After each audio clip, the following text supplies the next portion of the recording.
Свети Василий Велики казва: да се желае нещо повече отколкото другите неща, дори и нещо хубаво, е страст към състезаване, която произлиза от щеславието.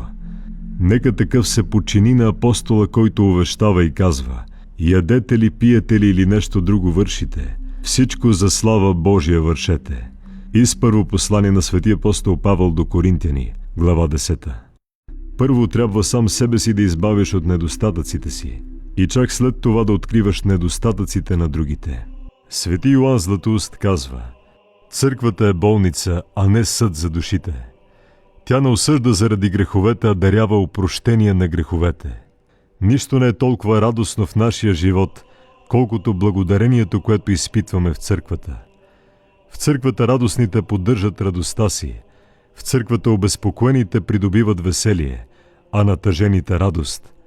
В църквата смутените намират облегчение, а обременените покой. Дойдете, казва Господ, при мене всички, които се трудите и сте обременени, и аз ще ви успокоя. И Свето Евангелие от Матей, глава 11. Какво може да бъде по-желано от това да чуем този глас? Какво е по-сладко от тази покана? Господ ви призовава в църквата за богато пиршество. Той ви пренася от борби към покой и от мъчения към облегчение. Той ви освобождава от бремето на вашите грехове. Той лекува безпокойството с благодарност и тъгата с радост.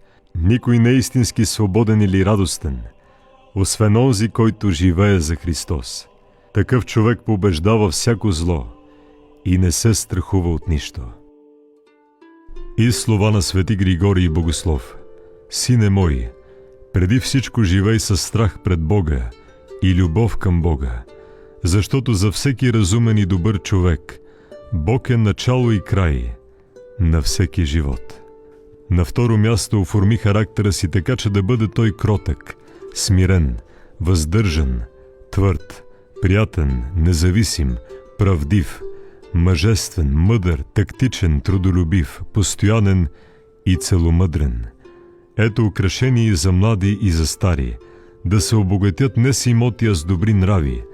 Добрите нрави, това е твоята собственост, а имотът, това е вещ измамлива, която преминава от ръка в ръка, като сърцето на блудницата. Затова, сине мой, богатей с добри навици, и ти ще имаш съкровище, което не ще бъде разпиляно от разбойници, нито пък ще го покрие вълна в дълбоко море.